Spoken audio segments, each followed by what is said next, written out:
Something is changing about how we relate to expertise, to authority, to the whole system of, I don't know this, so I'll trust the person who does. It's not that experts are becoming less valuable, it's that the path to them is changing. And that change is quietly requiring a level of independent thinking from ordinary people that the old system never asked for. AI is creating the rise of the critical thinker, not because it's making everyone smarter, because it's making it impossible to get by without being one. For anyone new here, quick intro. I'm Aimee, 42, Sydney lawyer, building a suite of AI-powered YouTube channels, trying to exit my 9-to-5 by February 2027, documenting the whole thing in public. I have a channel called Renaissance because I believe AI will bring in a new renaissance for humanity. My voice isn't my actual voice. Australian. Yes, still looking.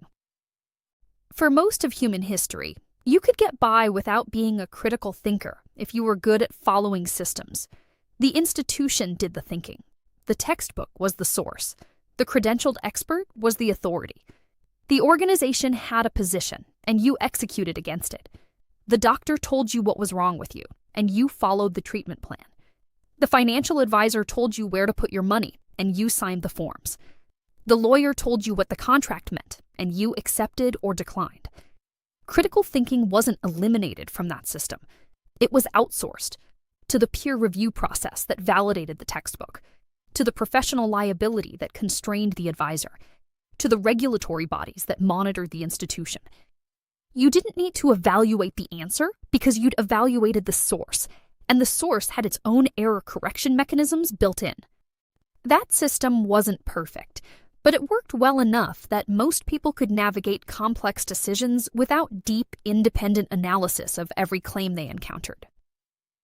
AI has inserted something new into that relationship, a step before the expert, a step after them, too. Before, I have a problem I can't solve. I find the credentialed person. I trust them because of the credential. Now, I have a problem. I test it against AI first. I assess whether the AI's answer is sufficient or whether it's showing me the edges of what AI can handle reliably in this domain. I decide whether the specialist is worth the cost and the time. I engage the specialist.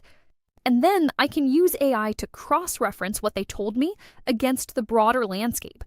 Not to second-guess them, but to understand the context well enough to ask better questions.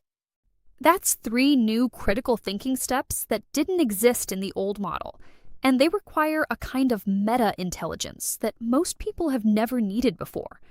Knowing not just how to use AI, but where it breaks down, which domains it handles well and which badly, and what a confident wrong answer looks like in this specific context.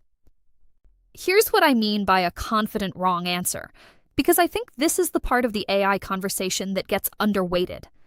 When a human expert is wrong, it often leaves a trace.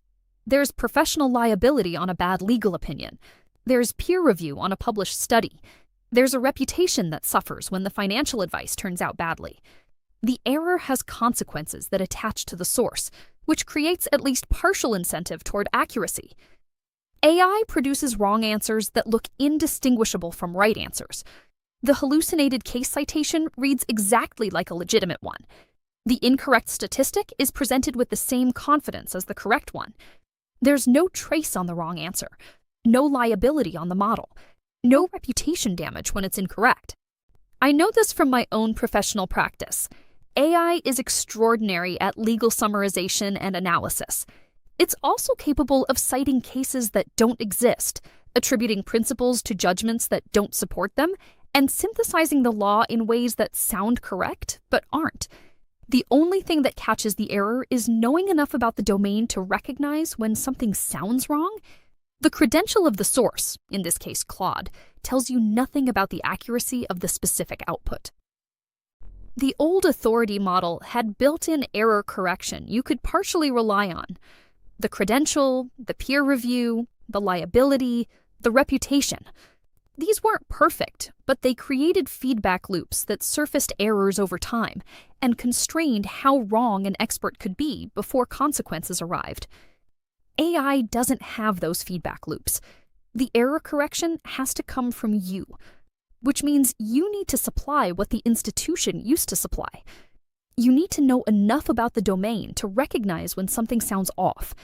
You need to know which categories of AI output are high risk for errors and apply more scrutiny there. You need to know when to verify and when the output is reliable enough to act on. That's a higher critical thinking bar than it used to be. The old bar was, evaluate whether this source is credible. The new bar is, evaluate whether this specific output is accurate when the source always sounds credible and the errors are invisible. But here's the actually new thing that I find more interesting than the error catching problem. The new step isn't just, can AI answer this instead of an expert? It's a whole new layer of independent judgment that most people never had to exercise before. Can I get enough of an answer from AI to know whether I even need the expert? Is this a question AI can handle reliably? Or is this the kind of nuanced, context-dependent, high-stakes situation where I need someone with professional accountability? Can I use what AI gives me to have a more informed conversation with the specialist, so I'm not walking in blind, so I know what questions to ask, so I can evaluate whether the answer I'm getting makes sense? That's not replacing the expert. That's becoming a more informed participant in the expert relationship. And for most people, that's new. Previously, the path to a specialist was often, I don't know what I don't know, so I hand the problem to someone who does and trust them to tell me what I need to know. Now there's a step in between, where you can get just enough to know what the territory looks like, which means you arrive at the specialist with better questions, more context, and a higher chance of recognizing whether what you're being told makes sense. This is democratizing in a way that doesn't get named clearly enough. Access to specialist knowledge used to be gatekept by two things. Cost, you had to be able to afford the expert, and awareness, you had to know what questions to ask before you even knew you needed to ask them. AI lowers both barriers. Someone who couldn't afford a financial advisor can now have an informed conversation about their options before deciding whether to pay for one, and can walk into that conversation knowing enough to evaluate what they're being told. Someone who didn't know what to ask a doctor can now arrive at the appointment having mapped the territory well enough to understand the specialist's answers and push back when something doesn't add up. The critical thinking upgrade isn't just about being more skeptical. It's about being a more informed participant in every specialist relationship you have. And that participation, that ability to engage with expertise rather than just receive it, is something that used to require either money, education, or access that most people didn't have. Now, the floor and the ceiling. AI is raising the floor of apparent competence. Anyone can produce a piece of writing that looks professional, a financial analysis that sounds rigorous, a legal document that looks like something a lawyer drafted. The floor of what you can appear to produce has never been higher. Simultaneously, AI is raising the ceiling of what people who use it well can actually produce. The compounding advantage of someone who uses AI thoughtfully, who knows how to brief it, evaluate its output, catch its errors, push it to go deeper, is real and growing. But here's what this means for the gap between floor and ceiling. Bad thinking with AI scales just as fast as good thinking with AI. Someone who doesn't evaluate the output, who accepts the confident wrong answer, who uses AI to produce more of what they didn't think through carefully, they're not getting better results. They're producing confident-sounding bad results faster than ever before. The floor and the ceiling are both moving up. The gap between them is more visible. And the thing that determines which one you're operating at is critical thinking. The ability to evaluate what came back, catch what's wrong, and know when you're inside the limits of what AI can reliably do. What does critical thinking in the AI era actually look like? Because I think be more skeptical is too vague to be useful. It looks like knowing which categories of AI output are high risk and applying more scrutiny there. Legal citations, specific statistics, historical dates attributed to specific sources, high risk. structural frameworks, brainstormed options, synthesized overviews of well-documented topics. Lower risk.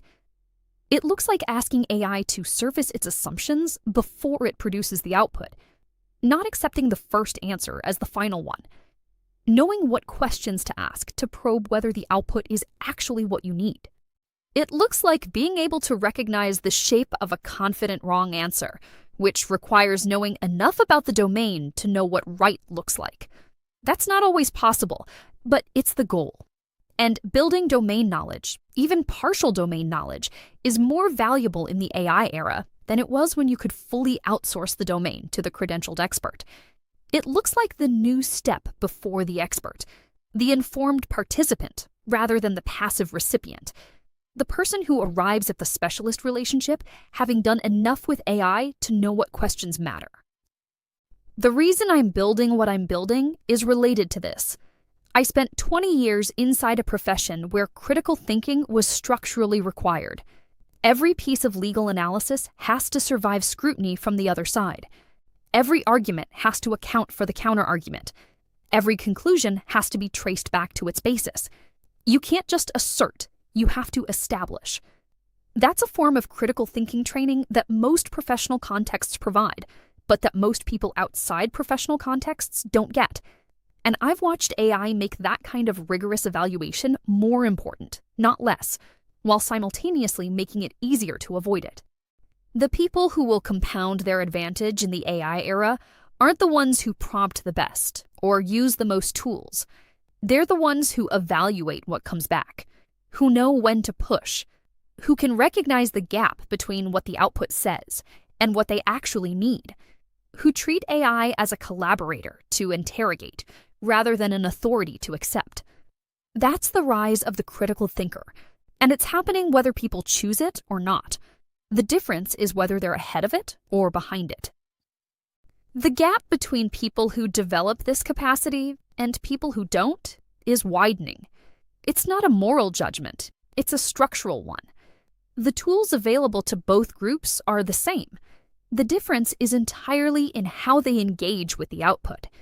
That gap will have consequences in which professional relationships serve you well and which don't, in whether you're a more informed participant or a passive recipient in specialist contexts, in whether your AI-augmented output is actually better or just faster and more polished looking.